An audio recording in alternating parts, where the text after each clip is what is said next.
Today on Chapman On Air, we're talking about the power of philanthropy and how the right connections between people, resources, and ideas can transform an entire community. Eric Lane is a senior philanthropic advisor at Collaboratory, where he works with donors, nonprofits, and community partners to help tackle some of Southwest Florida's most pressing social challenges. Eric has spent his career building meaningful partnerships that drive impact. Before joining Collaboratory, he spent 8 years with the Salvation Army, leading business development efforts, corporate partnerships, and eventually serving as director of Major Gifts, cultivating transformational donor relationships that expanded support for programs across the region. A graduate of Florida Gulf Coast University with degrees in legal studies and mass communication, Eric has also stayed deeply engaged in the community, serving on the board of the Dubin Center and mentoring youth through Big Brothers, Big Sisters of the Sun Coast. Today, we're talking about how modern philanthropy is evolving, what makes donor relationships truly impactful, and how collaboration across organizations is helping shape the future of Southwest Florida. You ready? I'm ready. Okay. Man, you are such a natural at that. Thank you. It's just very smooth. Oh, thank you. I appreciate that. So obviously we're here to talk about Collaboratory, but we want to know a little bit about you as well, or a lot about you. Sure. It depends how interesting it is. Sure. Yeah. Sure. So take us back to the beginning. What first drew you to nonprofit work and philanthropy? Well, first, I want to say thanks for having me today. I appreciate that. If I were to go, I think, back to maybe where it all started, my parents, my background is in the Salvation Army. My parents were Salvation Army pastors, so I was born into a family that had really answered a call to work within an organization where they could really be utilized to the fullest extent in ministry to work with those that are lost and broken, and typically the lowest points of the counties, of the cities and towns that we would live in. So I was born into that family and was a preacher's kid my whole life and tried to do the best I could to not embarrass my parents too much as a preacher's kid. But growing into adulthood, was in different areas of sales management and things like that, and really had an opportunity to come on board with Salvation Army in a professional sense about 12 years ago, and really wasn't sure what that would look like, but took advantage of the opportunity and never looked back, and fell in love with working in the nonprofit space, especially with a focus on homelessness and hunger, and trying to make a difference, especially right here in our community. After going through a couple different hurricanes and COVID and things like that, and seeing how homelessness had started to change and become the face of that was starting to look different, and the people that were needing help was starting to that was starting to grow. That number was starting to grow. It really, I think, kind of was a validation for me that I was in the right space, that I was working in a place that I could actually make impact and make a difference, and really kind of left there after about 10 years with a phenomenal opportunity to go work for the Collaboratory, which is our Southwest Florida Community Foundation here in downtown Fort Myers, and take my passion for working in the space of philanthropy to a much bigger area where I could not only be an advocate for the great work that Salvation Army is doing, but so many other phenomenal nonprofits that we have in this space, Harry Chapman Food Bank, Community Cooperative, so many other agencies that are working throughout our county and throughout our kind of tri-county area. We serve a Lee, Hendry, Glade, Charlotte, and Collier. So really gave me an opportunity to join a bigger place that would open up the area of impact to a much bigger opportunity. Beautiful. Yeah. So I did have a question, but I feel like you kind of answered this. Maybe there wasn't a turning point because of how you grew up, but you studied legal studies and mass communication at FGCU, which, by the way, Brian also went to FGCU. Fantastic. Go Eagles. Yeah. And let's go Eagles. I know nothing about that. Sorry. I'm not going to pretend. So was there a certain point where you realized your career was going to evolve around community impact in your studies, or was it just something you were always going to do? Yeah, that's a really good question. So again, I was in a sales role, had a couple different areas of was going in a totally different direction. My dad passed away in 2014, and I think that was a really big turning point, a pivot for me. Losing him, but also having the opportunity to reflect on his life and how impactful it was, made me question the direction of where mine was going. Yeah. And God is amazing and provided just a really incredible opportunity that coincided around the same time for me to change paths. And thought like that was the moment where I think things kind of changed, and it really was that simple. It was really just taking a look at the amazing life my dad lived and the impact that he was able to leave, and answering a life to a higher calling, and just really felt the same thing on my life and wanted to make him proud, I think. So I think it was a really big pivot for me in that moment to transition into something a little different. Wow, that's really beautiful. As a parent myself, that actually really touches my heart, because you hope that you're living in a way that your children want to model. So, amen. Yeah. So I think absolutely. That's incredible. Well said. Yeah. So throughout your career, have you seen a moment firsthand how powerful philanthropy can be? Anything that stands out? Absolutely. I've already experienced a couple different opportunities through partnerships with my time at the Collaboratory on funding projects, being able to provide grants to an organization when they're in a time of great need, I think is the epitome of how our philanthropy in a community is supposed to work, how it's evolving and how it's supposed to work. I think if I were to probably go back to the most impactful time, it would be through some of the hurricanes that we've suffered through here in my time of Salvation Army, being able to lean on people that weren't even in our region that were sending in support because they could see what we're going through, and they were fellow Floridians or they were snowbirds that were back at their winter homes, and seeing what we were going through, I think was probably the most impactful time and moment in philanthropy that I've experienced. COVID was another time as well. I think when the entire world just kind of shut down and we were experiencing almost like a biblical stop in time, and something that really just changed all of us in a way. Every industry had to shift and change how they did things. And philanthropy is based on relationship. And a lot of that relationship is based on face-to-face. So being able to change with the times and utilize the value of technology and connect with people virtually, and still be able to bring impact to things of need, even when we were separated by COVID and things like that, I think would probably be some of the most impactful opportunities that I got to be a part of and that stand out to me the most. Yeah. Can you explain a little bit more about your role at Collaboratory and what makes it unique? What exactly do you do? Absolutely, yeah. So with Collaboratory, we are a community foundation, and I find a lot of times that some people know a little bit about that, or they know a lot about it, but maybe not the full scope of what we do as a community foundation. So we exist primarily to help those nonprofit agencies that are within our community, help them with setting up agency funds, help them with capacity building. We have a phenomenal location downtown, in downtown Fort Myers at the old train station, where we've been fortunate enough to partner with the city and the county and taking over that building and revamped it. And it's become quite a special space of innovation and community, where we are very proud to offer classroom space, meeting space, multi-purpose room space for all of our nonprofit partners at no cost. That gives them the ability to come in and have board meetings, brainstorming meetings, whatever the case may be. We try to help in that capacity. We host a lot of speaker series and things like that try to bring updates on changes that may be happening within the industries that they're operating in the nonprofit space. So we always want to try to be there as a capacity builder, but also as hopefully as a fundraiser in certain ways, where we channel donor advised funds, things like that. With the for-profit community, we help the business community strategize on their philanthropic giving.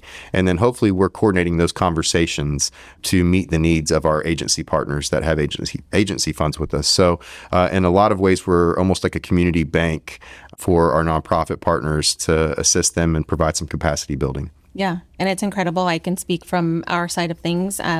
Chapman has always done a lot of giving, and it's something that is really important to Brian. Actually, he doesn't like it to be spoken about. So every time I talk about it, I'm like, I'm sorry. He's somebody who likes to give without being applauded for it, and I love that for him. However, I'm in marketing, so I let it be known. We like to talk about it. Yeah, we talk about it. You know what? I feel like there are two sides to that coin. Yes, you don't want to give in a way that's purely selfish, because then it takes away while you're giving. But at the same time, when you talk about it, you might be encouraging other organizations around you to do the same. And then everybody giving together can make an even bigger impact. So I like talking about it. Absolutely. I if I could, I would share, I've had a relationship with Brian and with Chapman for quite a while, going back to my time with Salvation Army. Okay. So I would say, it's like over 10 years now I've had a relationship with Brian and you guys. And he absolutely does a lot to give back to the community that he doesn't like to talk about. Yes. I don't even know about this, actually. Yeah. So it was, we did a Christmas in July, and this is one of those types of fundraisers that people in development and nonprofit world love to hear about, because I didn't have to do any work on it. They came in with a couple of other really good friends of mine that were running a committee, and Brian was one of the major sponsors that had shown up to the plate to really help support the event and come down at the Diamond District with Jason and Todd down in Coconut Point. Just did a really phenomenal job supporting the Salvation Army in July during a time where it's summer. A lot of our, in our beautiful area here in Southwest Florida, a lot of folks start going back up north for those summer months, and it's a little cooler up there. So it can be kind of a tight time for nonprofits during the summer. So when somebody like the Chapman Insurance Group comes along and says, hey, we want to try to do a little something special for you in July, that stands out to you. So a huge memory that goes back, and a very appreciative moment for what you guys have done for the community for quite a while, for me at least. That I didn't even know about. That's a little tidbit there. A little did you know? Yeah. You're giving me information about our company that I didn't know about. Right. How do you like that? That's it. Well, one thing that you mentioned was the donor advised fund, right? So Chapman has come in as a partner there, and you've connected us with United Way, and we are looking forward to being able to have an even bigger impact in the community. And you will be hearing about it, because I want people to know. I mean, our company's getting involved, the team members are getting involved, and I think that's really special. It's not just transactions. Like, it's changing lives of the people you're helping, but it's changing your own life too, because you're helping. Yeah. You do good, you feel good. Absolutely. I think if we're doing our job right as your community foundation here in Southwest Florida at the Collaboratory, we want to make sure that we're bridging gaps, not just in impact and things that need to be met and services that need to be met, but we want to make sure that the relationships being made there. The importance of philanthropy and how it's changing is you are seeing more things like donor advised funds. More people are realizing that their level of philanthropy doesn't have to have 6 zeros behind it to have impact, that we can collectively as a community come together.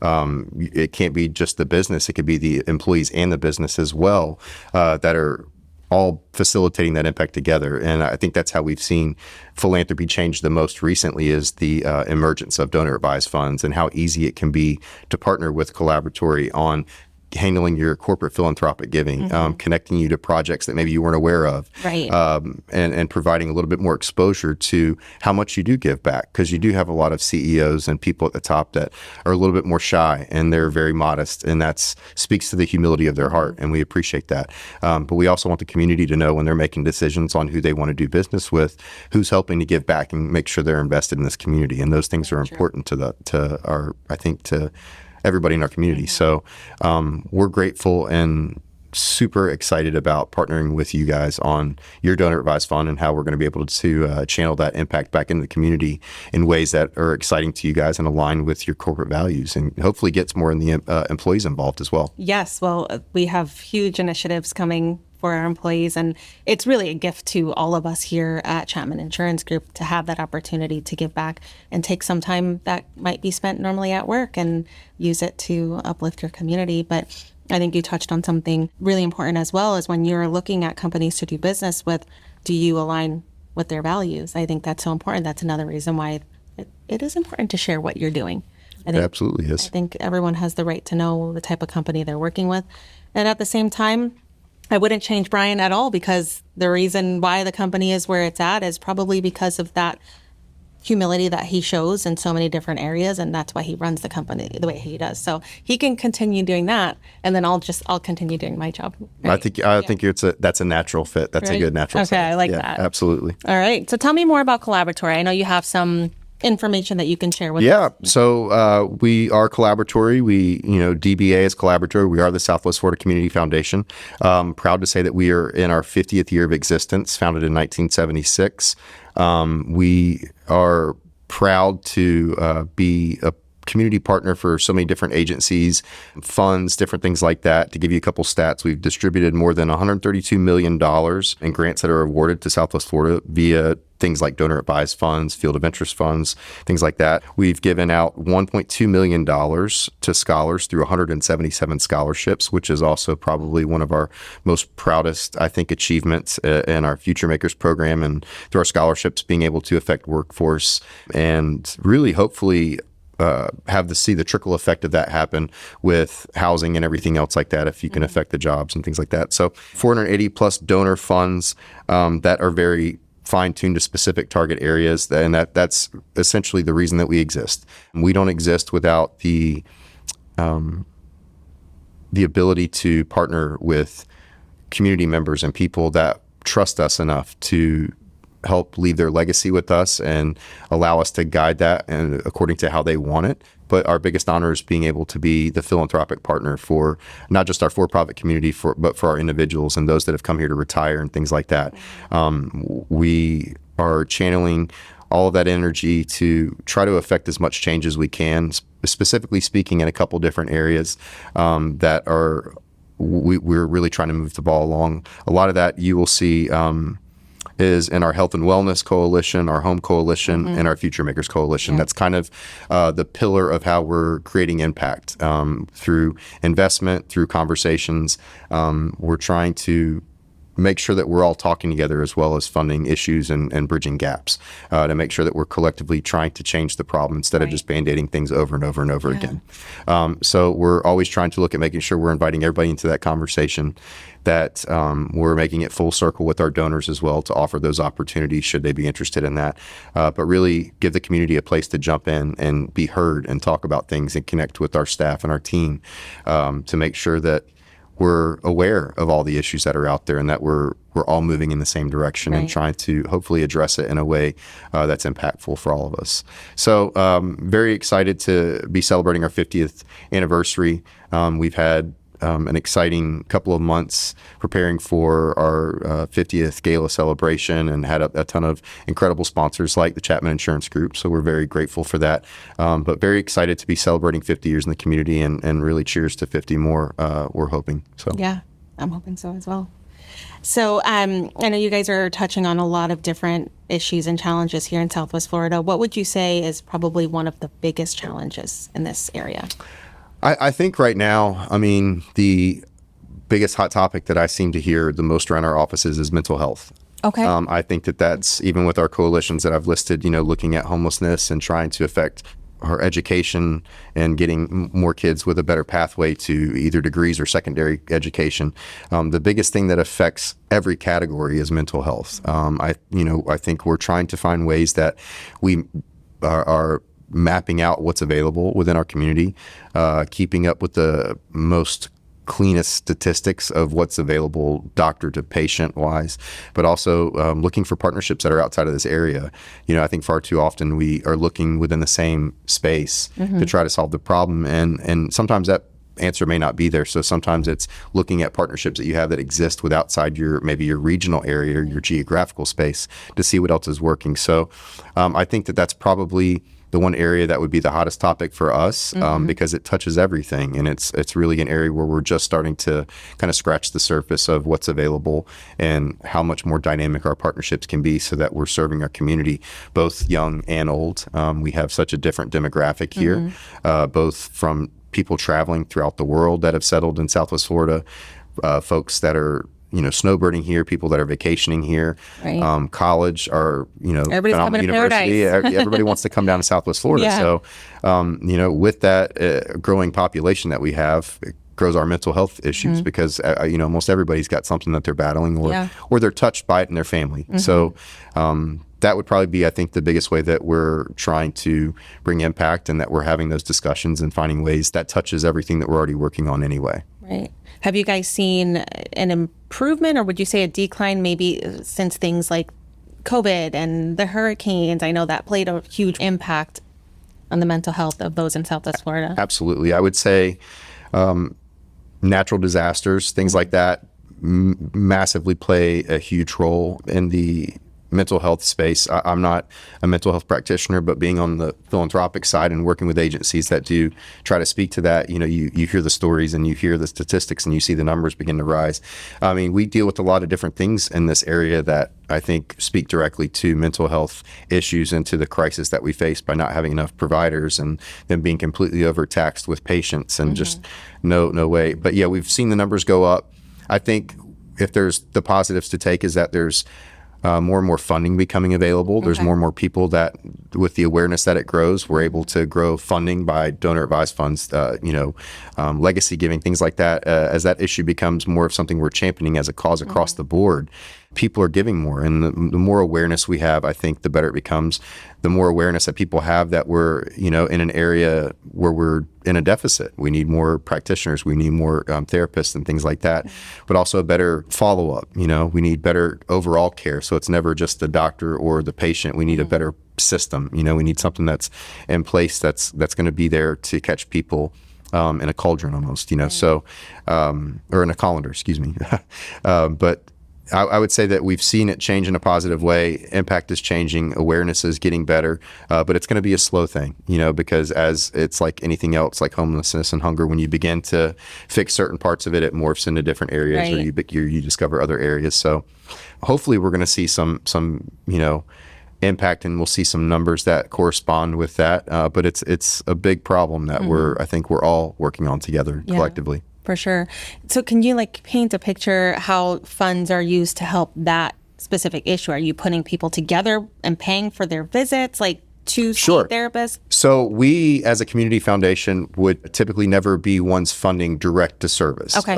And that's a great question. What we would do is we would partner with an agency or a nonprofit agency specifically that is doing things like that, like Salus Care or whatever. And at that point, it becomes a conversation of combining donor funds that are aligned with the mental health space that speak directly to the problems that they have. And then we have conversations where we present the problems or the projects that they have in that space to fund those things. So we don't do a direct to service. We become kind of the conduit of those with the ability to fund those projects. We bring those projects to them and kind of present those opportunities. Okay. So it would never be directly to the patient, but directly to the nonprofit organization so that they have the ability to pay for those types of operating procedures and things like that, whether it be visits, doctor's costs, things like that, referrals. Yeah, that makes sense. So obviously you've spent quite a few years cultivating major donor relationships. So what would you say separates a transactional relationship from a transformational one? That's a great question. Probably, I think a lot of it rests on the information and the time that you've put into finding out what's important to your donor, what's important to that individual. If you don't know what their passions are and what maybe some of their background is and what they've been through in life and what got them to where they are now, it would be really difficult probably to try to match them up with that. So I think in order for it to be anything other than a tax write-off, there's got to be a story involved, and there's got to be some sharing of things sometimes that maybe are a little difficult or a little more sensitive, but a story usually, and asking some questions, finding out what's important to them. We have agencies from top to bottom that are working in pretty much every space where you can think of a crisis being. And I'm proud to live where we live. I'm proud to see how we respond to problems and issues and things like that. And even sometimes when we don't agree on things, we still find a way as a community to get together and fix and help each other. And I'm happy to sing that tune to people. I'm happy to sing their praises and be their biggest advocate about what they do. So it's really just connecting those amazing causes and the people that run our organizations here in Southwest Florida with a donor base that is really just dying to meet them. They just don't know. So sometimes it's just it's the privilege and the blessing I have of being in an opportunity where I connect the problem to the solution a lot of times, or the relationship that they may be lacking. And that's it. It's just really listening, asking questions, and making sure that you're following what your person's telling you, listening to what they're telling you. Yeah. Well, you mentioned connecting a problem to a solution. So can you give me a good story? Everybody loves a good feel-good story of where the impact for something you were involved in or you were close to exceeded what anyone could have expected. Yeah, I probably would have to go back to a time with Salvation Army. This is right after Hurricane Irma. And I was overseeing the Red Kettle campaign, which, if you're not familiar, I think most people see the kettles, the bells, and everybody at Publix locations for Salvation Army with the red kettles at Christmas time. And we were going into a year where the calendar year we had lost a couple days from when we were going to be able to be out there, and we weren't very far removed from a hurricane that had pretty much devastated Southwest Florida, and we were still facing homelessness and hunger issues and crisis within the walls of our pantry and our homeless shelter at Salvation Army. So we would still have to put out our kettles, but we really knew that, we're asking people to contribute during a time where their houses are falling apart, and insurance is, getting to it as quickly as they can, but that's a process that has to be followed as well. And so people were really, really struggling for a couple months, and it can be a little sensitive, to still be in a place in philanthropy where you're asking or having a conversation and communicating needs. But we knew that we still had to do and carry on and move the campaign out. And I went into it with a different expectation, and we kind of removed our financial goal. And we actually ended up surpassing what our original goal would have been in a much shorter campaign. And I think it never left me the impact of opening up checks and envelopes that were within our kettles and counting those down every night to see just how many people were giving, even from a place where they were really in a need themselves. Need begets when you've experienced those types of issues, it leaves you with a feeling of understanding that is hard to have any other way than by experiencing it yourself. And it's something I've never forgotten about. I've never been more proud to be from Southwest Florida or live in this area, call it home now, than I was after Irma and then after Ian, to see how our community responded and took care of each other. And, we live in a time where the political climate can be really dicey at times and very hot. But when we go through devastation and horrible things together, I'm reminded of how everybody comes together, and none of that matters. So I hold on to those things, and I hold on to how much we do have each other's backs, even though it doesn't seem like we do. Sometimes the beauty that comes out of the horribleness of disasters is the community that comes together and the way that we grow back together. Our trees get taken down and the greenery gets rubbed away, but sometimes we kind of grow back in a better way. And I think that's probably my best memory of being in philanthropy in this community, was seeing just how we responded, how people not just responded with their finances, but were getting out to help each other clean their properties off, help them, cut trees out of the middle of the road, remove limbs. You're helping people, sometimes multiple people a day that you've never talked to or met. And that may be the first time you've ever done that in your life. And there's something that comes from that. And that's the beauty of philanthropy. It's not always about the money. It's about giving of yourself in a way where you'd expect nothing else of the other person except for to help them. And that's it. And something special happens from that. And when you start experiencing that as a community, like we do after disasters, really special things happen. We just don't, I think, get to experience it as often, unfortunately, because it takes really bad things for us to get there. But that would be, I think, the best answer I could give you for a moment in philanthropy that really left me with a huge memory. Yeah, that was beautiful. And as you're talking, I'm like replaying so many different scenarios in my head that prove exactly what you're saying. Like, yes, of course, nobody wants to go through these horrible things, but some beautiful things did come out of it. I know there's, in my community, the whole community was destroyed for Ian, and one of my neighbors, some of the neighbors that stayed, they had to be rescued. And in that process, the wife was brought to a hospital and the husband couldn't find her for days. And it was really sad to watch. He was frantic. Now, there were other neighbors who they did not get along with. It's an infamous battle, right? And the picture is so clear in my head of, sorry, I get emotional when I talk about this. When I saw them walk over to each other and the two men embraced and cried. It was amazing. I stood there in awe watching this from across the street because they were not friends. And in that moment, everything went away. It was about finding his wife and just, we were just rejoicing that we were all alive at that point. So many beautiful things have come out of. It's powerful. Yeah. I appreciate you sharing that. And what's weird is it extends beyond like our area. Mm-hmm. You know, like all of a sudden your extended family from around the country, out of the country is all watching. Mm-hmm. And all of a sudden everybody's praying for each other. Yes. and thinking of each other, and we're together in those moments. And we have to hold on to that sense of community and things like that. Mm-hmm.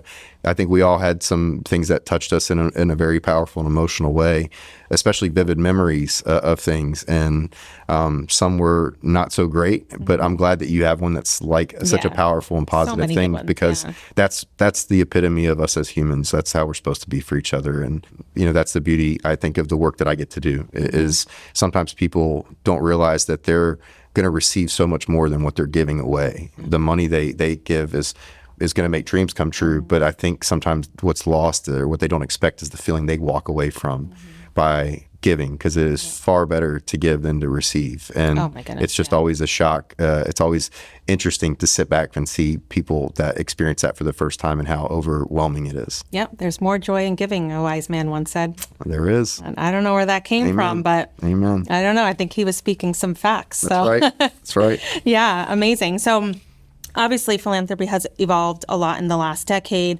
What trends are you seeing now that will shape the future of giving?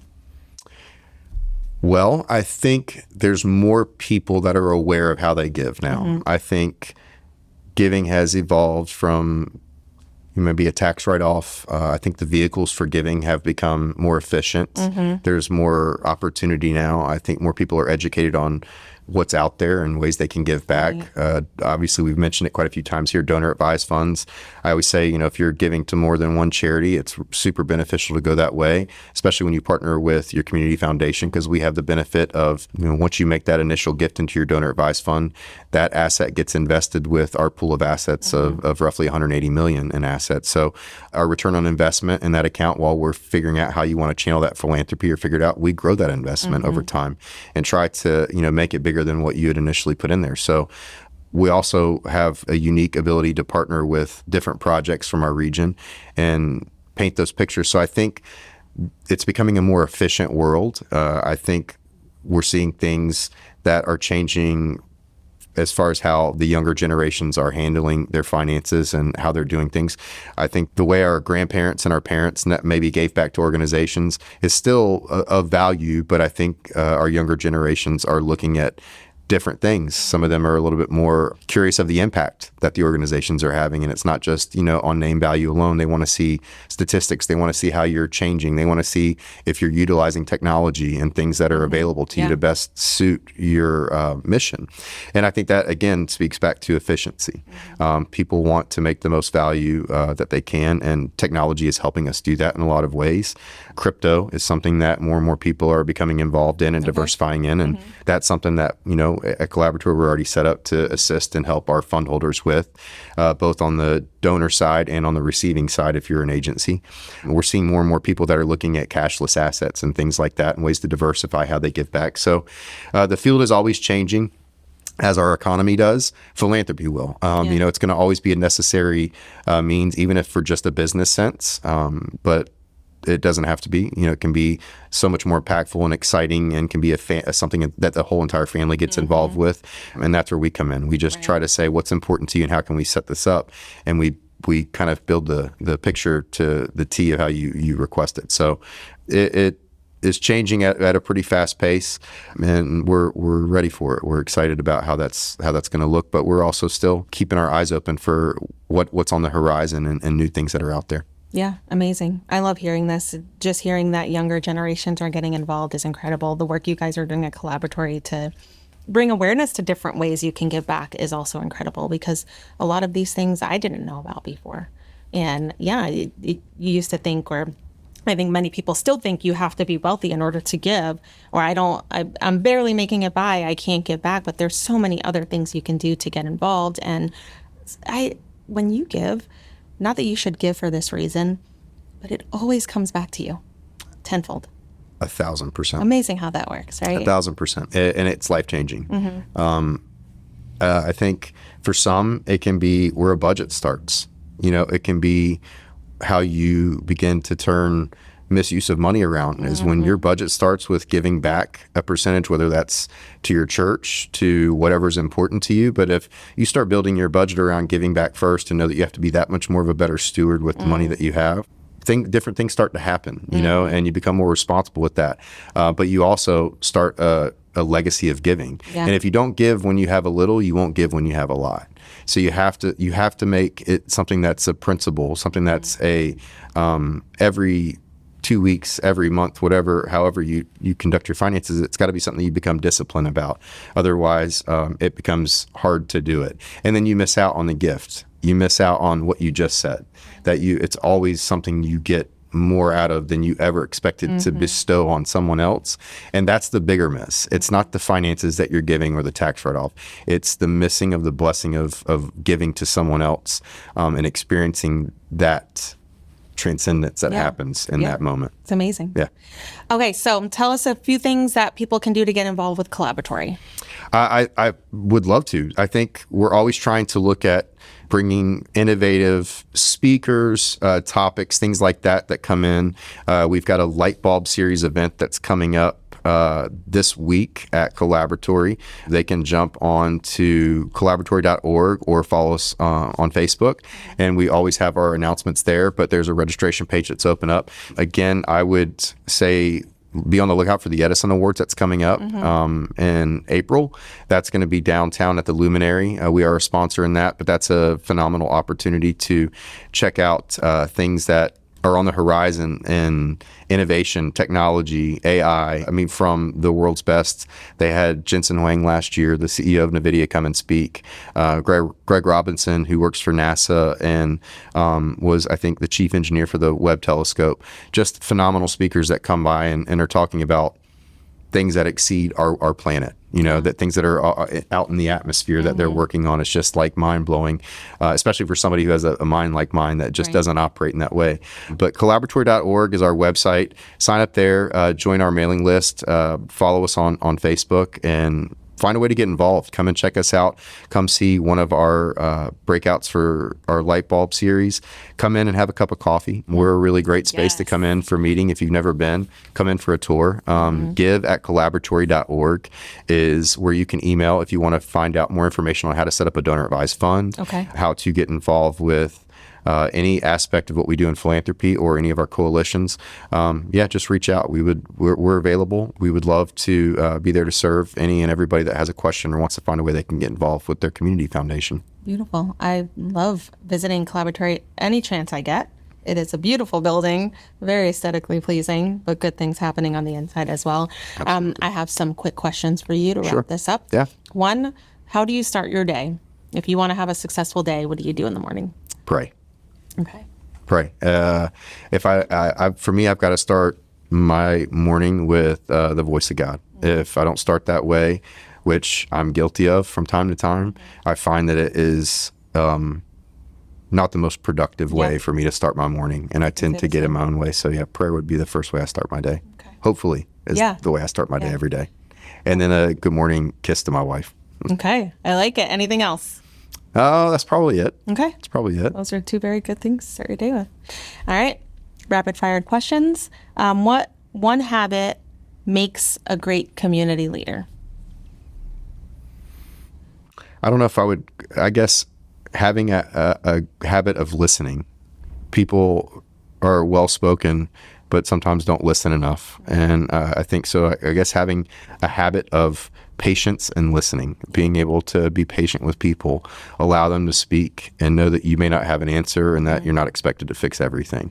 But sometimes just listening and being present. Mm-hmm. I really love that because most of the time the answer is very simple. So I like that. Just listen. And sometimes people don't want you to have an answer. Mm-hmm. You know what I mean? Mm-hmm. Like sometimes they're just like, I just need to tell my problem to somebody and nobody else is listening. So I just need you to listen to it. You don't have to fix it. Just listen to it. Yes. Love that. A local organization more people should know about. Collaboratory. I agree. I have to say, I mean, I'm a little biased, but I think we work at one of the most impactful organizations in our state. We've had so many amazing people come and work through our organization over the years of 50 years that have come and left in huge impactful marks on our organization, have helped guide us and get us to this point. We certainly stand on their shoulders and are grateful for the opportunities that they've opened and bestowed upon us. Grateful for all of our donors who have left lasting legacies with us that are no longer with us, that have trusted us, after they're gone with their hard-earned money, with everything they've worked for, to know that say, hey, we want to trust you with leaving a lasting impact, and we want to trust that you're going to keep your finger on the pulse of what's going on. So I would say learn more about how you can get involved in that, because we're only as impactful as our community that surrounds us. And if we don't find ways to involve you or be connected, there's really nobody that lives here that shouldn't have an involvement or connection, or get an email occasionally from Collaboratory on how they can get involved. We need you. We need you. I don't mince words on that. It's not you need us. It's we absolutely need you, and we exist to be here for you to help any way we can. So beautiful. Well, I thank you so much for taking the time to sit with me on Chapman On Air. Thank you for shedding light on some of these issues and helping us understand how we can get involved. I appreciate you and your time. I appreciate Collaboratory. We are big fans here at Chapman Insurance Group. So thank you guys so much. It was an honor to come by today. Appreciate how much you guys give back to our community. We're excited at Collaboratory to be partnering with you and handling your corporate donor advice fund. Excited about what the future holds, but please keep doing what you're doing in the community and being a light in the industry. Thank you. Likewise. Absolutely. Thanks.